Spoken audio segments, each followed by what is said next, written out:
And welcome back, everyone. I hope you had a good 10-minute break, because we are back and ready. I had my coffee. And so we are ready to cast for you the second series of the evening. We've got Caren Tigers versus Horsemen. Yep, this one should be a lot closer, I feel, than the last series we just watched. In fact, the last time these guys played against each other, I think it was a 5-3. We had quite a few weeks ago. It was a while ago now, but it's the rematch. And Horsemen, if they win, this would be huge for them. It would be really huge for them. Like, if Caren Tigers wins this, they get closer to Elong. And, you know, that's important as well for the top teams and you know, seeding and stuff going into the after the round robin stage. But for Horsemen, they need this win, and this one would push them so far ahead. Beating a good team, obviously, is always the best thing you can do, because you already get those points, and then when you play against the weaker teams, you're already expecting to win against them. You get those points as well. So to beat Caren Tigers here, which I think is feasible, it is doable for Horsemen, would be so nice for them. I don't know, man, though, because, yes, as much as it would be nice for them, I feel like Caren Tigers have really been up in their game. I mean, the first time they played against B Gaming on the very first day, it was super close. And it went to Game 9. Then when they played B Gaming again, it was like totally one-sided. And Caren Tigers have just been progressively getting better and better as the season has been going on. Especially, and to be honest with you, I really want them to come to Korea for the finals, because I really want to meet Opolis. Me too. I definitely would love to meet him as well. And no doubt they'll be making it. They're already in such a good position. It's more about the seeding. Here's some of our players here for Caren Tiger. Of course, we got Pit Sit playing a lot more recently than he was in the past. Modame as well. Opolis is, you know, he calls himself, and the team calls him the best SPG player in the world. He's the best arty in the world. I'm okay with calling him that too. Some of the players who seem to have taken a bit of a step back recently are Hawami. We haven't seen him play as much. He used to play every game, and Mishima as well has been taking a bit of a step back. We're seeing Lobos Tomi coming in a little bit more as well. Lobos Tomi is Deco Mori. Yes. Yeah, he has a different name change there. They're going to introduce to you Horsemen as well, the team from Taiwan. Again, all of these players we do see quite often. Faluso, Archon, Unicorn, Spencer and Cullen, not as much, I guess, but we do see Gorilla, Nun, and Sidonia Tommy. Yeah, Sidonia Tommy playing a bit more recently. I think we've only seen Bloody Horse play once. It was like on a tiebreaker on Lakeville or something. He's only played one time that I can think of. Little Sky we don't see too often. Meat Bun, much to your disappointment, we don't see as much as we'd like. It's okay. You know what? I actually went and ate meat buns today, so my meat bun quota for the day has been satiated. He doesn't need to play today. And as I mentioned earlier in the broadcast, you know, there's actually their team photo. If you go to their Facebook, is all of them wearing horse masks.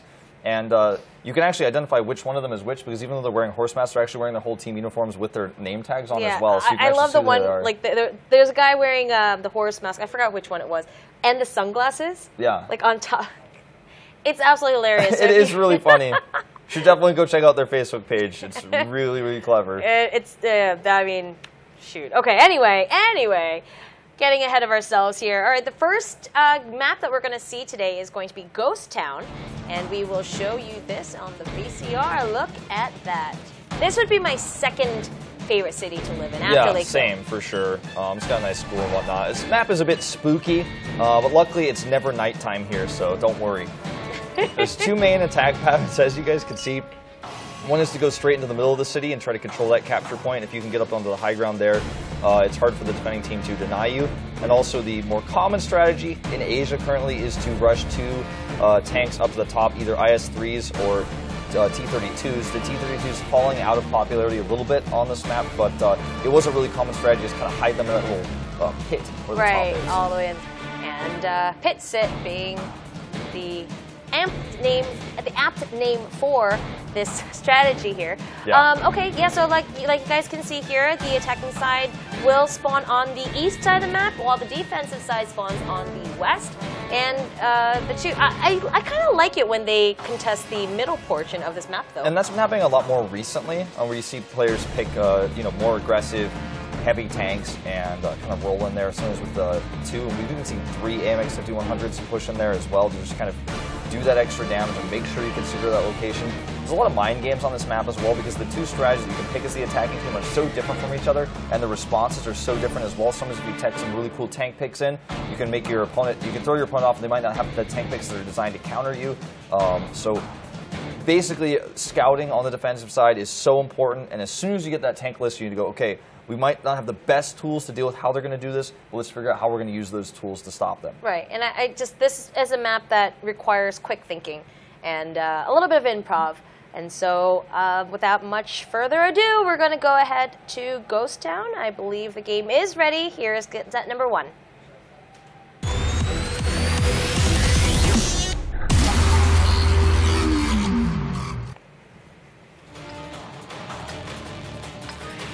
All right, set number 1 on Ghost Town. We have Horsemen on the defense first, and here is our tank list. We're going to show you now. Okay, 150, 100, 4 IS-3s, a T-54, and a T-21 for Caren Tigers. And on the Horseman side, they've got 150, 100, only 3 IS-3s, opting for a second T-54 and a T-37. So the Horsemen picks, I feel, are a more all-around pick, like a safer pick, especially for the defense. And they don't know how Caren Tigers is going to be playing game 1, so I think it's a really well-rounded composition here. Okay, we can see Spencer is going to go all the way up north and up these mountains, see what kind of view he can get there of this lovely ghost town. Already shots being fired. Obelisk is going to drive by, try to be sneaky. He's on the T-21. Yep, you know, a little bit more popular recently due to some plays we saw it used in Europe, but he actually gets focused down to 85 hit points and falls actually to Tommy. Oh, goodness. So it's no need Tommy getting that kill there. And, you know, the Horseman in a really good spot here, actually. Gorilla is going to need a backup now, and that he does. We need to rotate.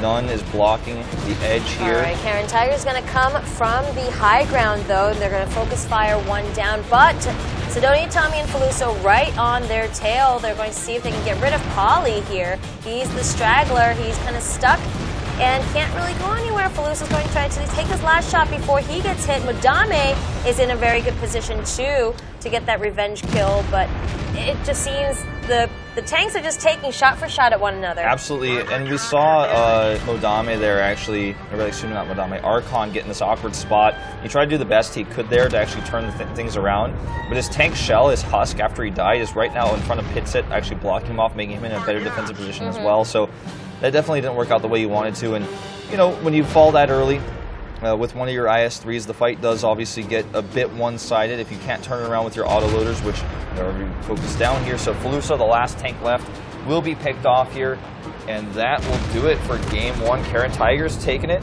Not the cleanest game ever. Definitely a good start for Horsemen there, but their you know, team fighting, if you will, their 7v7 was much more solid. Their focus fire and the rotations of their IS-3s was better. Yeah, it was definitely a bit of a messy play there.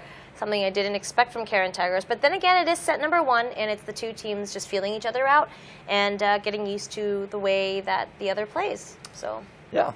So cool game there already. Horsemen showing us some good plays on the defense, and I'm expecting this one could be a close one because that first game already lets me know Caren Tigers, yeah, they're looking good as usual, but so is Horsemen today. They're both on form, and even if this series, like point-wise, doesn't look that close, I feel like each game is going to be very close. I think so too, actually. Horsemen definitely know how to put up a fight, and they do have very different tactics to play. I like how they always travel together, as Horsemen do.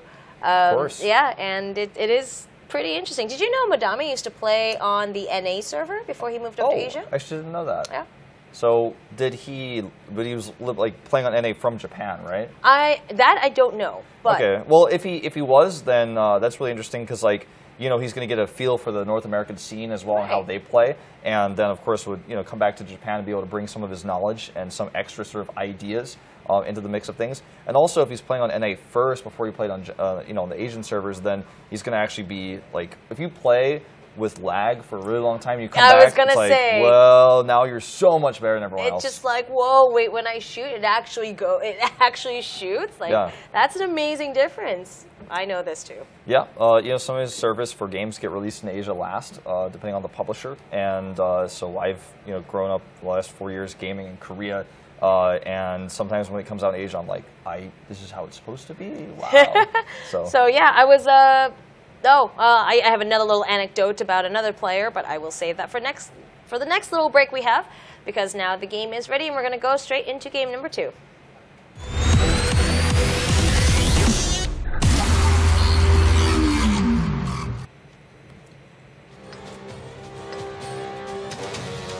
Set number 2 is underway. Caren Tigers versus Horsemen, and Caren Tigers with 1 game up, Horsemen on the defense. Horsemen switched one of their tanks, one of their T-54s to another IS-3. No doubt this is just simply because they wanted to have a better composition for those engagements that are going to happen very directly, considering that Caren Tiger went for that rush to the mid. We're expecting Caren Tiger to do the same here in this game, and that's why that first composition they used in Game 1 was more catch-all, because it could have been that they were going to rush the north as well. They could have done a completely different strategy. And now that they know what Caren Tiger is likely to do, they're trying to build a composition that's better designed to defeat that. Okay, well, we can see both teams are actually split up quite a bit. Caren Tigers, there is one 5100 and a T-54 heading up north, while the rest of the team is just going to go for that middle engagement point. You can see there the 4 tanks just kind of hanging out all together. Pitsit is going to make sure he sits in that pit. He wants to sit in the pit if he can. There's Reno who actually sits in the pit first, with Polly now joining. They're actually hiding behind this crane here. That's actually really smart, because they already suspect, they know where Horsemen are going to come from and are going to try to hide there. Gorilla is hesitating a little bit. I think he wants to go around and see if he can shoot the tanks from a different angle, while Nunn is just going to bait them out from this side. Apala's taking a lot of damage on the T-21 right now. Peluso is... so much damage that he's dead. Yeah, Peluso is trying to deny the capture currently, and there was briefly a second capture attempt. The Horsemen in a really good spot in this game. They are going to have to stop the base capture, but because they eliminated a tank already, it's going to become much easier. This is kind of a rush strategy from Caren Tiger. What this tells me is they really don't like playing on this map attack-wise, and they don't think it's good for them, and they're just going to try to take a win like this. And since it's not working, they might end up losing the game, but they're already ahead, and we're going to switch sides after this game. So I don't blame him for the strategy at all. Spencer trying to take some shots on Huami. And he does take some shots on Huami. That was actually a really great run by shooting there. And you can see just tanks are just dropping like flies. Spencer goes down, and Gorilla left with very little bit of HP as well, a little less than 300. And we can see here, oh, Polly.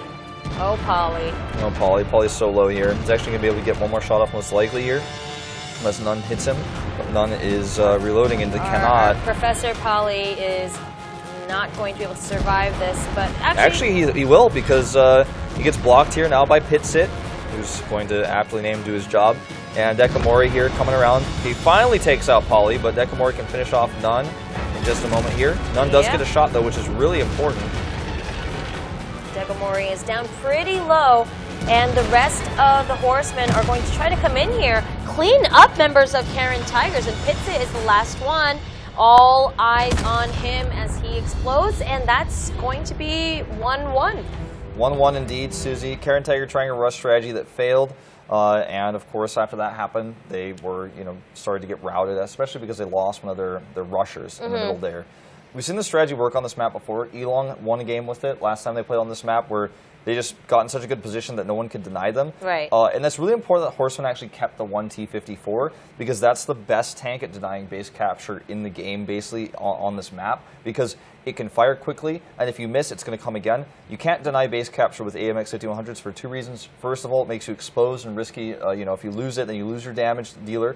Also, it's bigger. It's a bigger target when you're trying to deny base capture. And if you miss your shots, you're using your important rounds that are going to cause you to have to reload faster, so that's not good. The T-54, the best one at denying that, and he was able to consistently hit those shots and escape, come back in, hit those shots, and escape, buy that time for the team to get into a better position. Okay, so now they do switch sides, and we're going to see Caren Tigers be on the defense. That's right. Tanks? I think we're going to see probably a really similar lineup, 1 T-54, and I feel like we will see 4 IS-3s. The AMXs, how many they use or what types, because we could see 1390 as well. Right, true. Is really just going to be up to them stylistically. I feel like on this map in particular, especially in the first game when you're dealing with a new side, you take a more all-around lineup, and I think that it's really stylistically going to be up to Caren Tiger to decide what tanks they think are the best. For Horsemen, I'd say they're probably going to run the same composition, just because that's how they like to move together, like you were talking about. And if they're expecting Caren Tigers are going to rush the middle, they're going to move towards that, try to set up a defensive position to stop that hiding behind the crane type base capture rush. But always on the defensive side, you have to feel out the attacker. Right. in that first game because you don't know what sort of style they're going to do. You don't know if they're going to rush the top or the middle because the response, as I said before, is very different based on what they do. All right. Well, it looks like everyone is ready and all the tanks are set. I think we're going to start the battle very, very soon. Yep. And I was right. They are going to start very soon. So we're going to go right into game number 3.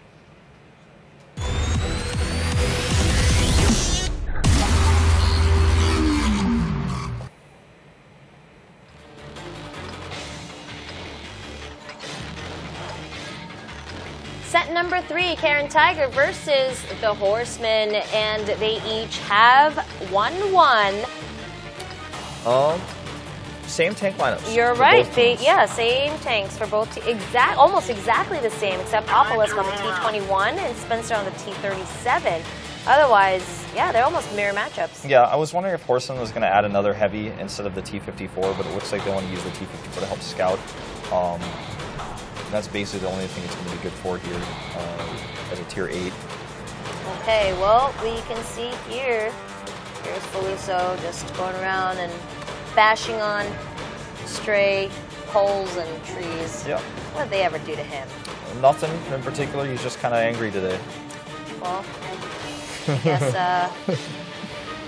Opalisk over here, always on his own, always trying to get the good position to snipe. Yeah, the 3 IS-3s for the Horsemen are all traveling together in a pack, as we expected, and they're going to try to take this northern base capture.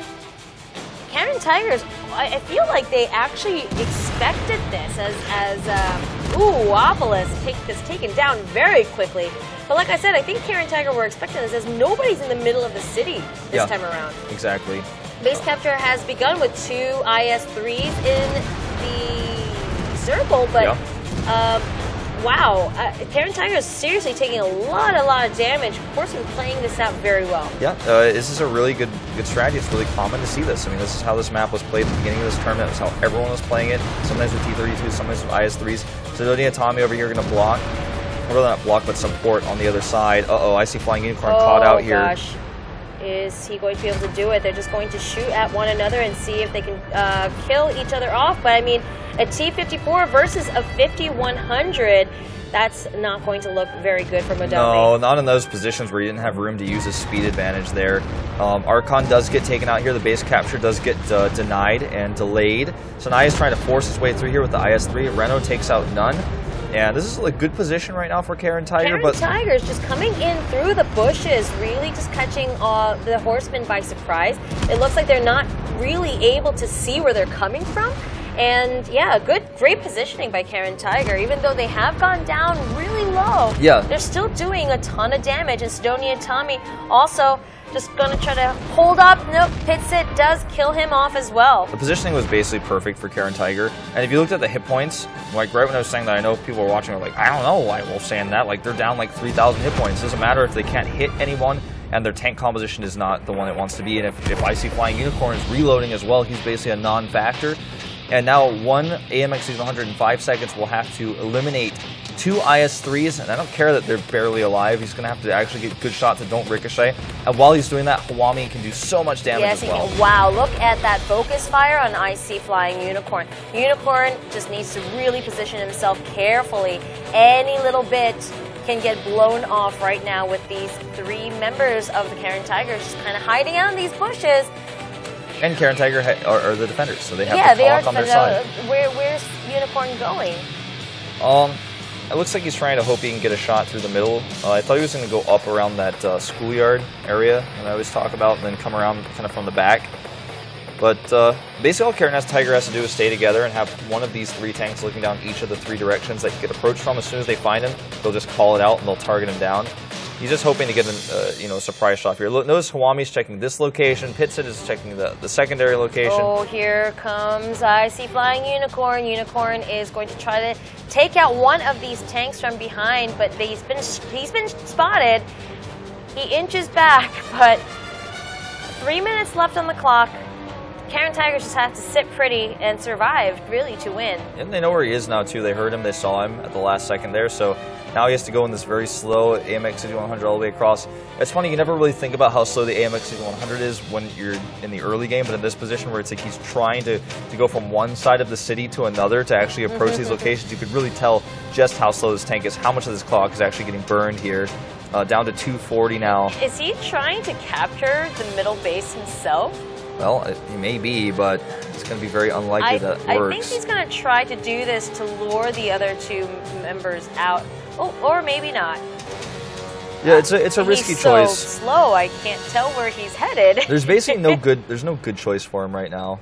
He has 16 more seconds before he can fire as well, so I guess he just wants to be away, be safe for this moment in time. And in 10 seconds, he'll be able to fire again. Hwami might see him here, actually, because he's looking in this direction. I don't know which direction Hwami's looking just yet. Hwami is looking in that direction, yep, but Pitsit is also looking in the direction of Unicorn. So they're waiting for that 6th sense to go off here. And we are under 2 minutes now. Yep. Unicorn is up. He's got his full rounds, and so he's going to try to take some shots. I think Pitsit is going to be the first target here. In 5 seconds, Flying Unicorn will never be able to capture a base alone. He now no longer can win by base capture. He has to win by elimination. He's been shot. Wow, that focus fire. I mean, 450-100, he's doing pretty good in maneuvering, but he can't capture the base. He can't show himself anymore. I think at this point he might just be talking to his team saying, all right, let me try to slow this down so we have a little bit more time to prepare for the next game. Yeah, the members of Caren Tigers knows that they just want to finish this off. Pitsit's going to try to bait him out, but Deco More, you can see, is on the side. It's going to give him some cover fire. They're going to focus fire. Unicorn down. Unicorn is now down to 191 HP. Yeah, he knows this game's over. He's not even actually trying to be clever about this. He knows they're both on fire. Yeah, I think he just wanted them to end it, actually. He wasn't even going to try to take the win there. He knew it was impossible. Already gave up before it was technically over, before he was destroyed. It was over about 3 minutes ago, to be completely honest with you. So Caren Tigers does take that last set. And we're going to go into 2-1 advantage. We're going to go into set number 4. You think there'll be any tank changes for this one? Nope, don't think so. I think they're going to stick with the same ones. I think so too. Just try to play better on Horsemen's end of things. That engagement where they had their rotations were like a bit off, and their AMX was cut off from the rest of the tanks, wasn't able to do damage. Then when he tried, he got caught on reload really fast. Right. Like he fired too quickly, fired a bit too aggressively, and missed too many shots. And he had to basically remove himself from play for a while there. And the tanks that were attempting the base capture were just eventually pushed back by just consistent denials. Like, that sort of strategy is good if it starts to snowball in your favor, which it did initially. But then Caren Tiger got into the perfect position where they had tanks from multiple sides that couldn't really be fired upon, and they just kind of kept denying, and then suddenly they had a huge hit point advantage. All right, I mean, so far we see that Horsemen are doing very well. They are playing very well. It's just Caren Tiger's just that much, just like one step ahead of them. Yeah. And that's kind of where the Horsemen are going to have to either position themselves a little bit better or maybe think one step ahead and see if they can fool out Caren Tigers. But Caren Tigers is super good, man. It's got to be frustrating for Horsemen to be like 3,000 hit points up in that game as well and then still lose it just because of their inferior positioning and also just how Caren Tiger is really good at focus firing. So hopefully this isn't a game that really shakes them emotionally. Because we even saw that last AMX 6100 was kind of already given up, really struggling to get anything done there. And that's a really painful place to be. It's like, wow, I'm 1v3. I've got a tank that can never win this fight. It's just never going to happen. I have to try, or my team's going to get upset with me. So morale-wise, I hope they can keep it together. I'm surprised he didn't try to capture that other base, because if he knew he was going to die anyway, then at least give it a shot and see if you can run around within 95 seconds to, capture something. Sure. But, all right. Well, let's see how things roll in game number 4.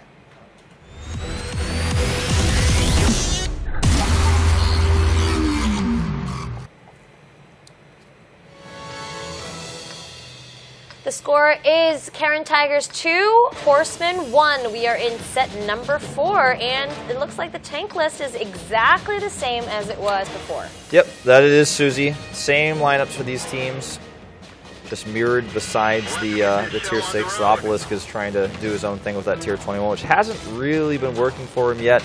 But the T-21 obviously is good at going up on the high grounds, and I guess that's what he's planning on doing because he did it in the previous set, and he's doing it again, going in that same direction to try to maybe get some snipe shots off. He was aiming down towards the northern capture point, just seeing if those tanks were trying to get there very quickly, and maybe to see if he could pick off Spencer.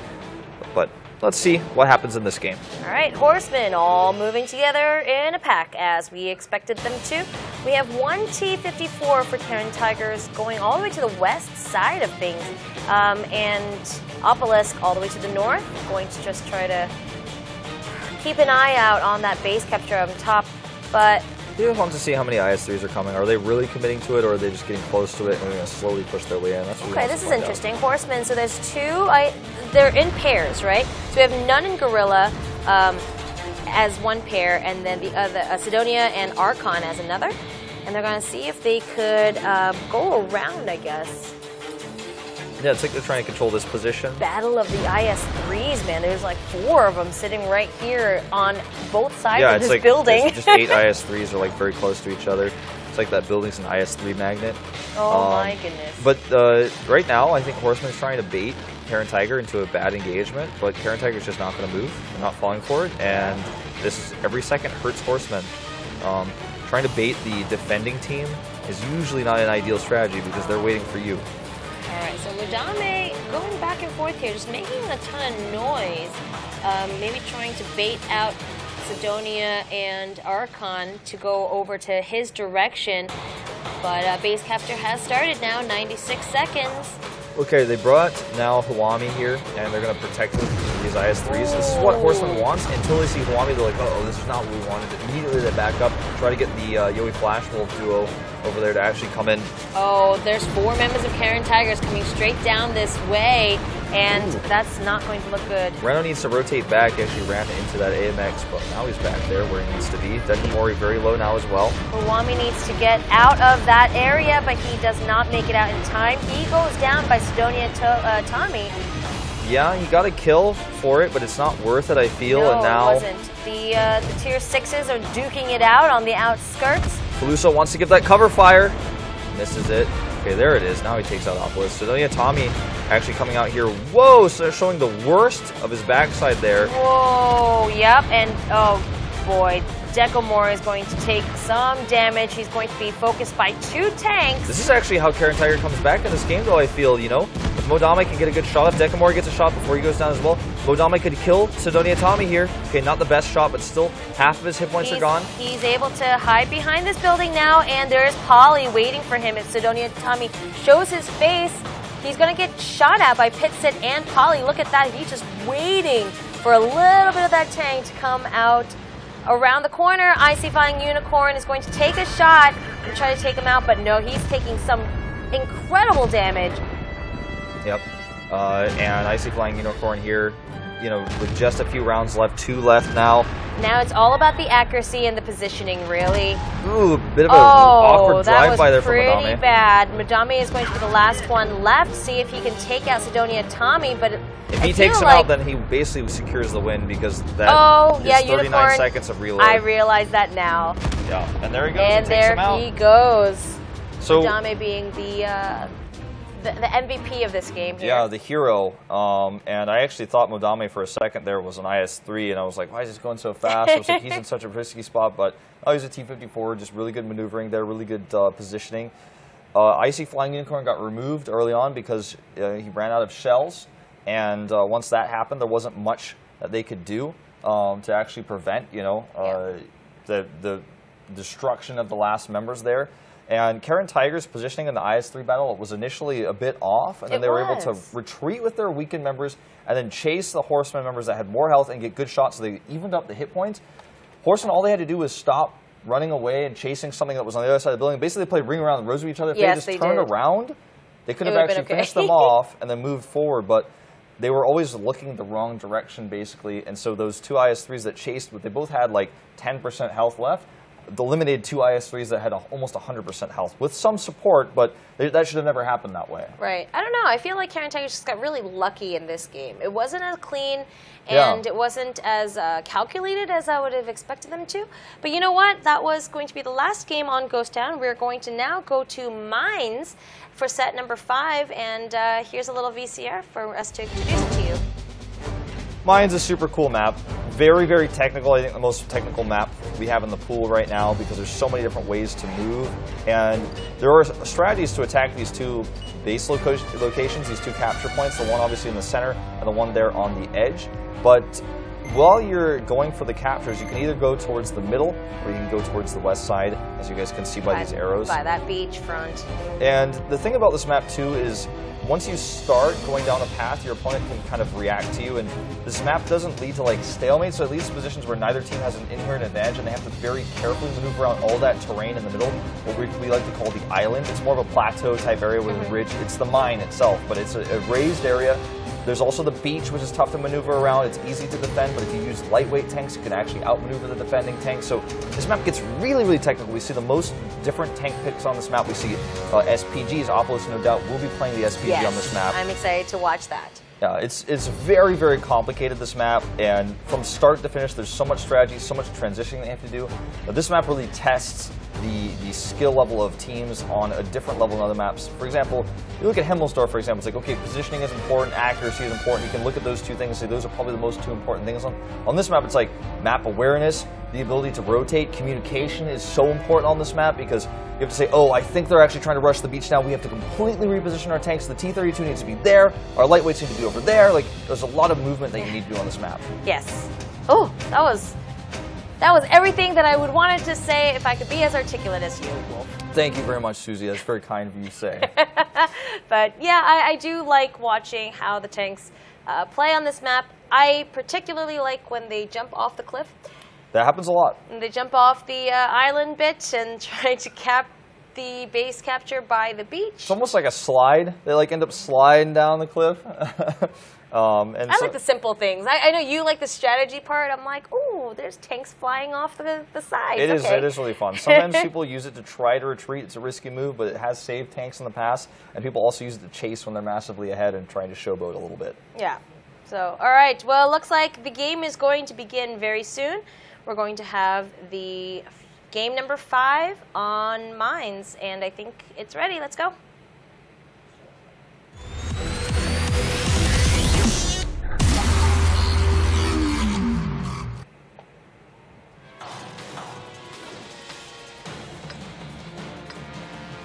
Set number 5, Caren Tigers up 3 games to Horsemen's 1 right now, and we have Caren Tiger on the defense first.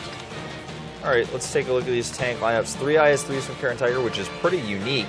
Obviously, Bert on Opolis on the Bert. Bert on the Opolis. Dekamori Sanai on T-54 with Madame and Shinoza following suit. 4 Horsemen, they're running just 2 IS-3s. The rest can be T-54s and the 12-ton because they're not as comfortable using SPGs. And I wouldn't want to use an SPG against Caren Tiger. Too risky. Absolutely. Okay, Horsemen all together minus the 12-ton. 12-ton's going through to the beach, but the rest of the team is going to go up to the high ground into the island, see if they can take and utilize this positioning. But Modame very, very good at avoiding all of those shots. I was watching The Matrix right now. He like just went back. He's like, oh, I see the future. Okay, Keanu. I didn't know Keanu played World of Tanks. Today we learned. Oh my gosh. Okay, so Pitsit does take a bit of damage here at the entrance of the mine. This is where the fights usually happen because obviously both teams want this high ground. Yeah. See where Hwami is right now is where you normally have a T-32 if you're playing on the defense, but they're using an IS-3 for it. It's still a good position, and Hwami is able to take shots, hide behind those rocks. He's not able to protect Pitsit and Reno as well as a T-32 could, but he's still in a good position to do damage. Caren Tiger has been chipped away here a little bit. I was going to say, though, considering it's a 3v5 right now, they've been doing really, really well to avoid getting hit. While, I mean, several of the members of the Horsemen have taken some damage. There we go. Hwami gets a huge hit there. Yeah, Opolis got a hit on Gorilla as well, damaging him quite significantly. Spencer does take out Pit Sit, and that's going to give them a tank advantage here. Caren Tiger's a bit haphazard with how they're moving through here, I have to say. Sidonia Tommy does go down, though. They're down a tank because of Opolis, and they are. Feluso's going to slide down on the retreat. I love that part. Okay, sorry, guys. That was not technical, but it was fun to watch anyway. It was cool, though. It was a really good move, you know, to allow him to escape there, and it's actually possibly going to be a winning move. Let's see. Okay. Oh, Dekomori is able to ship him down. Opolis sniped him. Whoa. Now, if he could hit None, he could hit None. He could actually finish None off here. It's totally possible. And here comes Spencer with a 12-ton, though. All rounds still available. Opolis misses the shot. Gorilla takes down Hawami, and Reno drops as well. Horsemen are in a very good spot. Opolis needs to start shooting more. Or they need to get out of here. They need to avoid Spencer's shots or target him down, one of the two. It looks like they're going to choose targeting him. I think they're going to try targeting him, and they do get him. Dekomori is able to take him out, even though he is super low. Oh, man. Modami takes a lot of damage. Okay, he's down to 17 HP. This is still winnable for Caren Tiger. I don't know. It's still possible. It's going to be very difficult. Sinai is actually push him off, isn't he? If Sinai goes down there, he will die from falling damage. No. Oh my God, Sinai! He does go down, but now, if Opolis can get a kill, he can just run away from the last tank. If he can actually kill these a retreat for 3 minutes and 50 seconds, it's possible. Could you imagine if he was able to hit both of these two tanks from wherever he is? Almost so does. So close. He hit Unicorn for about 20 earlier. Yeah. Okay, so Unicorn has 100 HP left. Felusa has 227. Opolis, full HP, even though it's only 280. Actually, I think the best plan for Horsemen right now is to send each tank to one capture point. Ooh. And then Opolis can't target both. And if they just keep wiggling, I don't think he can stop the capture on both locations. Okay, well, they're on a hunt for him. I know they want to kill him. Opolis is going to, oh gosh. If Opolis can't see where they are, that's the scariest thing, because not only can he not threaten them, he doesn't know where to run away from. He's just going to hide in this bush, actually. As soon as the Sixth Sense goes off for him, he's going to leave immediately and try to take the best retreat path. Oh gosh, look at this. He's Unicorn, not visible. Feluso, yeah, but I mean, the Horsemen guys, right? These two are also just kind of trying to look for him. They're looking at all the common positions for RD players to hide. But that's not where he's hiding, which is the cool thing, right? Yeah. He's like hiding in a very non-traditional spot. Firing that shot was very risky. It almost revealed his position, but it doesn't look like they realize exactly where he is. They don't see those red lines that we see. That's only in the observing planet, of course, so they can't actually go, oh, there he is. But still, I'd like to see him, you know, fire a little bit less, just keep them guessing and maybe surprise them when he has a sure shot. Okay, 2 minutes and 18 seconds left on the clock. Yep, we're nearing Unicorn just running around, man. We're nearing the point where they can't, you know, separately from each other capture one point. Like, you know, if they had one tank on each capture point, that time is running out.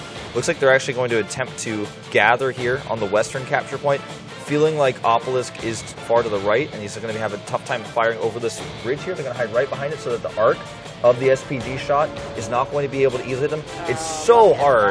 Look at that arc. He's really going to try. Yep, hits that ridge. I think he actually has to get closer. I don't think he can actually make a shot from this angle. And 35 seconds. I mean, yeah, 2 tanks in a base capture. This is going to go so fast. He does make a hit, but just at a perfect angle. He can reach it, right? He can reach it. It's just, how is he going to find exactly where they are in the base capture? He'll never know unless he gets closer. He's coming in now. 13 seconds to go. I don't think he's going to be able to deny this. I don't think so either. 10 seconds. He's just going to try and shoot. Oh, they see him too. Feluso sees him. And takes a lot of damage. There he goes. Yep. Unicorn takes him down. And Horsemen take a map. That they do. So 3-2 now is our score.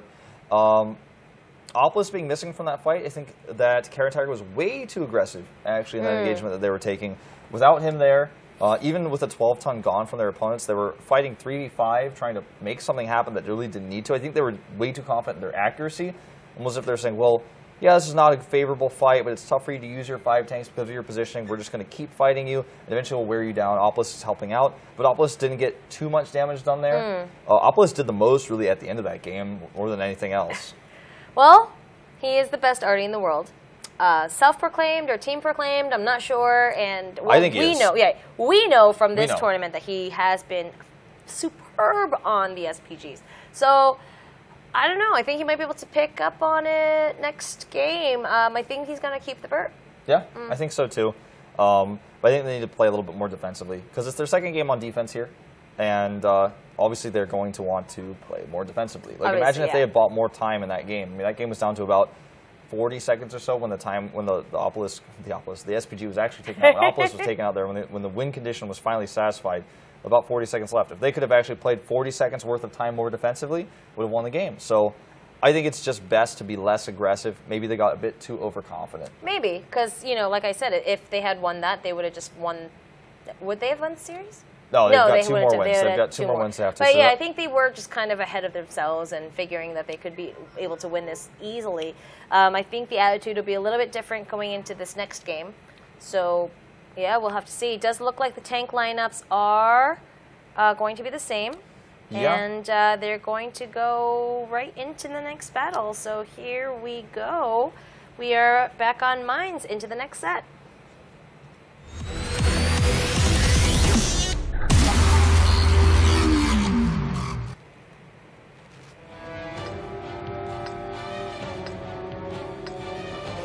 Caren Tigers versus Horsemen. Set number 6. Caren Tigers 3, Horsemen 2.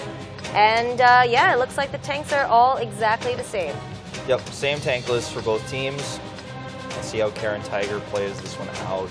Using their 3 IS-3s last game to try to just take a massive advantage. And, you know, saying we've got more hit points, we're going to be more aggressive with these 3 IS-3s, even if we're going into a bit of a concave there, you know, an arc of those units. And did not work out for them. Okay, Horsemen trying the same tactic again. They're going to try to go up into the mine, up to the island, and the AMX 12-ton out by the ocean. He's going to come out. He's going to swing around from the beach side to behind, and Shinoza is actually waiting for him this time with Dekamori. So I like this choice a lot. It's really unique, actually. I'm a bit surprised we haven't had any player swaps for these two teams yet. Me too, actually. Opolis gets 100 damage worth on none there. And go to fire again in 2 seconds. Hawami takes some damage, he's actually very exposed here. Yeah, but considering 3 tanks just took shots at him, he didn't really take much damage at all. Yeah, and Archon got hit by another one of Opolis' shots. He's 2 for 2 now. Here's his 3rd shot. Gonna take it right away. Wow. Nearly hits Feluso. So good on that. It's Feluso, by the way, who has the shades, I remember now. Oh, was it? In the horse pick, I remember now. Opolis just shooting away from wherever he is. Oh, does hit Feluso for 442. That was very well done. Again, this is the exact same setup as they were last game. Everyone just hiding behind, but this time around, Caren Tigers is not just 3 members, they have 4, 5, 6. Archon looks like he might be ready to use that slide. There he goes. Let's see it on camera, but he's going down. He's going down. Feluso doesn't make it down the slide. Archon is going to slowly make sure he doesn't take any fall damage. Go down to the bottom. Sidonia Tommy also just kind of wondering if he should be retreating as well. Yeah. The Yoi Flashwave brothers here just kind of giving each other cover fire back and forth. As you guys know, you know, they are partnered with the Yoi Flashwolves, and these guys always stick together, which is really cool. They're clearly like, you know, best friends, like buddies, partners, whatever you want to say. Like they always take the same tank. Man. They've got 2 AMX 100s. It's always them. If it's the 2 IS-3s, it's always them. They're really good specialists at whatever they're doing. Caren Tiger in a massive lead in this game right now, though. 2,000 hit points, better positioning. 7 tanks to 4, excuse me, 5. Nearly tanks. 4 because none. His hit points are none. Yeah. He's at 66 hit points, which is pretty low, as is Archon at 163. Gorilla takes some damage, and Caren Tigers, it looks really good for them. They have all 7 members, and they're all pretty much healthy. Yeah. It's a rough road here for Horsemen. We're basically like trying to escape from this position to try to do anything. They're so pinned down by Opolis right now. If Opolis hits none, it's over. He's dead. If he hits Archon, it's over. That's why they have to hide here. when Caren Tiger's not going to force the issue because they're on the defensive side. Why would they? Opolis is just getting into a better position here to take more of these shots. He wants to get vision. You can see, yeah, Nunn and Gorilla, they're just so scared to even move anywhere. They're going to try to take shots at whoever they can. Shinoza and Renault are going to come around the corner, though. They want to finish off the job. You know what? They're like, we're sick of waiting for you guys. We're just going to come down and kill you. Gorilla goes down, focus fire by like 4 different tanks. And now the rest of the Horsemen, there are 2 left. Sidonia, Tommy, and Unicorn are the only ones. And it looks like the entire team of the Caren Tigers are just going to come, follow them down, and focus fire them They're just going to clean up, you know. Caren Tiger is so far ahead, there's not much a Horseman could do. We saw Gorilla like do perfect positioning, like literally perfect. Group hug, everyone! All right, there he goes. And it's going to be a 4-2 lead now for Caren Tiger, but everything they did there at the end of that game was perfect. The slide down, the preventing of the fall damage, the retreats, the hiding it from Opolis, the positioning.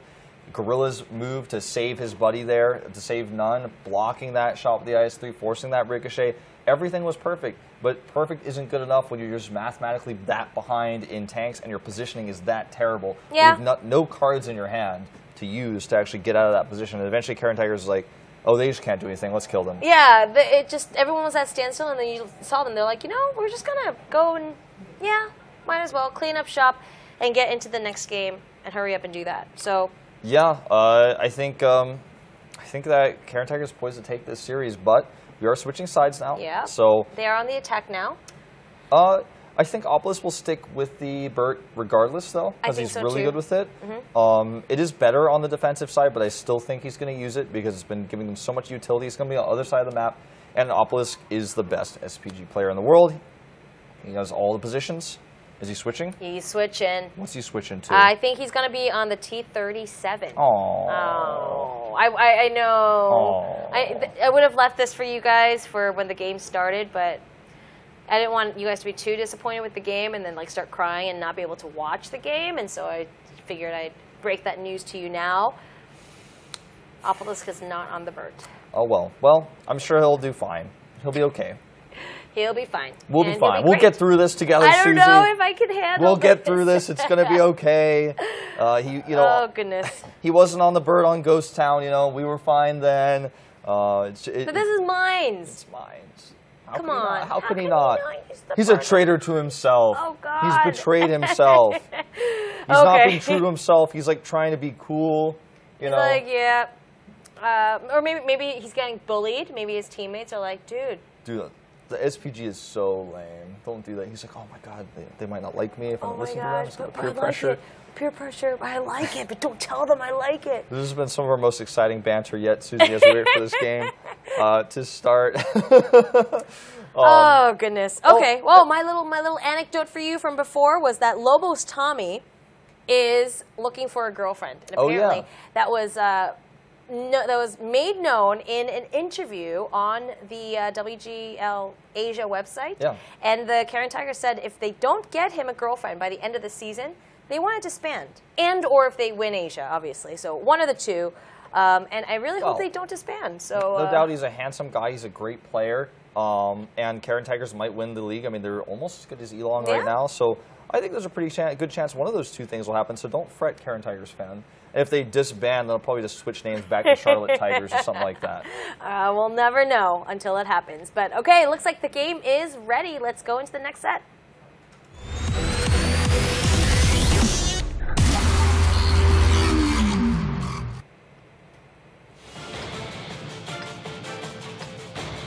All right, guys, set number 7, Caren Tigers 4, Horsemen 2.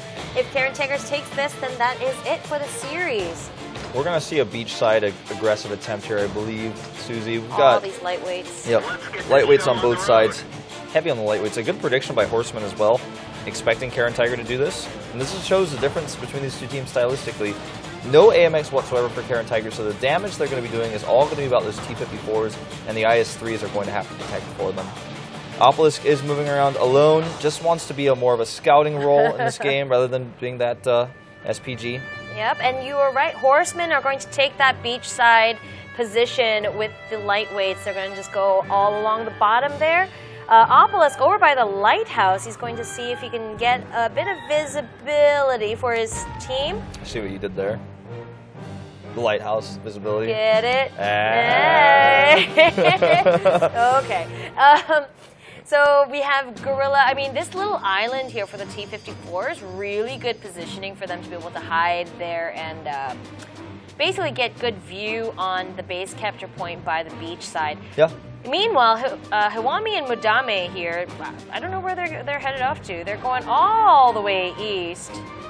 Well, they're setting up a really good defensive position, Horsemen are right now, and I feel like Caren Tigers are moving very differently than we normally see them. They're like, they went through the middle there. I think they're expecting to take a good engagement there, perhaps. Well, I think it's because they feel that everyone is down by the beach side. Maybe these three can fool them into thinking that they're going to take the northern base capture. Yep, you can see on the mini-map all the T-54s are going to leave their beachside positions and try to meet them over by the defensive spawning point. None is going to take quite a bit of damage as he's trying to fire out, but he's getting shot at from 3 different angles. None does go down. One more shot will do it, but he's going to have to get hit here before that happens. Spencer comes from behind meanwhile. There we go. And Spencer's being shot by 4 tanks now. He gets the kill on Shinoza before he goes down, but well done there by Caren Tigers, now up 1,000 hit points here and up several tanks. That's exactly what they wanted to do by sending those 3 tanks over to the east side, which is to lure in the Horsemen to try to kill them and then have all the other tanks be ready to counter that. Yeah, look at Sanai. He's at 1,500 points of damage he's done just from up there on the high ground there. He's done a ton of damage, and he's been completely uncontested. 10 shots, now probably up to like 1,800 damage.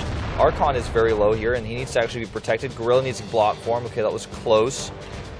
Obelisk is actually now coming around to try to catch any of the stragglers. There goes Archon. He did not survive there after all, as it turns out. All right, we only have 3 tanks left for the Horsemen, and it looks like Caren Tigers are just going to try to clean up shop instead of capturing a base point. It might just be easier for them to do that. Gorilla takes some damage. Pitts it does too, but not as much as Gorilla. Nope. Tommy taking some damage as well, and the Horsemen now trying to get into position to escape. It looks like they're going to try to time out the clock here and just try to avoid a straight-up engagement because they're so far behind. Obelisk is hunting them right now, though. Yeah, and even if he goes down, there's still other members left. I think he's just here to let his teammates know exactly where they are. Take a shot at Flying Unicorn. Does hit him for 115. You're absolutely right, Suzy. That's exactly what he's doing. It's okay if he goes down, but if he lets his teammates know where they are, it's fine. He's also got the slide escape route. Whoa! Escape route slide. Gotta go down that, but Obelisk don't go down that angle. It's okay. He's just there for giggles. All right. Oh, wow. I mean, he's still doing a lot of damage. Tommy goes down by Obelisk. Now it is down to Gorilla and Unicorn. Gorilla at 287 HP. And with 4 members of Caren Tigers is going to... Oh, look at Pitsa. He's going to take the slide down to catch Gorilla on the other side. Obelisk comes to get the shot off him as well. Pitsa finishes him. And now I see Flying Unicorn, the most unicorny of all Horsemen, is going to have to survive here for 2 minutes and 47 seconds. I don't think that's going to happen as he goes straight into where the Caren Tigers are, getting shot at from 2 different angles. Everyone knows exactly where he is. How is he going to hide? He's not going to be able to do that. Down he goes, and Caren Tiger will take the series 5-2 versus Caren Tiger. I'd say it's a fairly close series, a fairly good game there by Horsemen. I think last time they lost 5-3, so both series got got pretty close. But like you said, Caren Tiger has really been stepping up their game recently. Yeah. Really, really strong. They have been really good. There were a couple of messy games in this series, but you know what? They do go ahead and take that with 5 wins. Takes us 3 points, man, and now they are right below Elong. Yeah, and they're trying to catch up. If Elong makes any mistakes, they're going to have, that extra threat that they're going to get caught. Elong hasn't lost a single set, though. They only forfeited one of their matches against the Coalition, and that's the reason why the Coalition has points on the scoreboard in general as well. But yeah, I mean, they're just solidifying their position in second place more than anything else. More like that than much anything they've definitely done here. Yes, and in the beginning we did say B Gaming and Caren Tigers, they're both from Japan, they're both looking really great, but now we can definitely see that the Caren Tigers are pulling away from the other Japanese team and showing us that they are super, super strong. Yeah. So we actually just got an update about the coalition from Singapore. Oh, looks like they DQ'd. Yeah, I was really, really looking forward to watching the Elong game. But it looks like Elong, so last time with this matchup, Elong was the one who forfeited. And this time around, it looks like Coalition Singapore is the one who didn't make it in as well. So, yeah. So Elong gets an easy 3 points. I guess it's if you think about it, kind of a fair trade almost, since these two kind of traded points there. So neither team is going to get a huge advantage from this. I guess so. Yeah, that makes sense. It's like it doesn't affect anything overall between these two, if you think about it that way. So well, it's still sad, though. It's rank 1 versus rank 8. I think the result may have been the same even if we did watch, though we are now gypped of watching 5 amazing EL games. All right, well, the results from tonight then, we have Team Efficiency versus Run. They are able to take that 5-1. Caren Tigers versus Horsemen 5-2. And Elong Gaming gets that automatic win for TCSG, has been disqualified tonight for not showing up on time. So even though Caren Tiger was creeping towards Elong in those standings, Elong is just going to get the free 3 points anyways, so they're both going to be still at the same distance from each other. Important that Team Efficiency won their match. Would have been really cool for Horsemen to win theirs as well, but they couldn't do it, so they're walking home with 0 today. And TCSG going to remain in last place.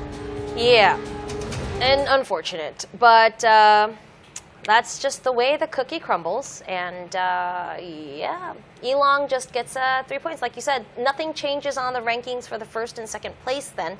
It really depends on who's going to make that first mistake, you know? Like if Elong actually loses another game, then Caren Tigers really can take that to their advantage. So they both definitely need to show up to all their matches, that's for sure. No more DQs, and that goes for you too, TCSG. No more DQ, I want to watch you guys play. Yeah. Definitely. So the next matchup then for Thursday, we have B Gaming versus Team Efficiency, the Immortals versus Caren Tigers, and Run versus Horsemen. This is going to be a cool matchup because the Immortals and the Horsemen are so evenly matched. We're going to be able to see how the Immortals do versus Caren Tiger. If Horsemen had won this and the Immortals had lost, that would have been Horsemen in a really good position versus the Immortals. But if the Immortals win here since Horsemen lost, probably going to put themselves ahead of Horsemen actually overall. So that matchup in particular, again, very, very important. Yeah, and B Gaming versus Team Efficiency, I think these are two teams that are very, very close to each other in ranks as well. So it's going to mean a lot for both teams, whichever one wins, to keep climbing that ladder. Yeah, last time they played, I think B Gaming won it 5-0 or 5-1, but Team Efficiency is really, really, really looking a lot better recently, especially their play today. So I think that one could be a closer one as well. Absolutely. And Run versus Horsemen. Run, again, they have improved very, very much this entire season as well. And we saw Horsemen play. So, well, it just all comes down to how prepared you are for your opponent and how much you've studied one another. And that's all going to go down on July 16th. That is going to be Thursday night at 9 p.m. UTC, or it's going to be 10 p.m. Korean Standard Time, and that's +9 UTC. And that's where we are, and that's where we're casting from. So you guys should be here with us. Come watch it, just starting an hour later than we started today. Absolutely. But thank you so much for watching us again, and a quick shout out to all of the wonderful fans of World of Tanks, the Asia Series Gold Series. My name is Susie Kim, this is Wolf Schroeder, and we will see you guys again on Thursday. Bye.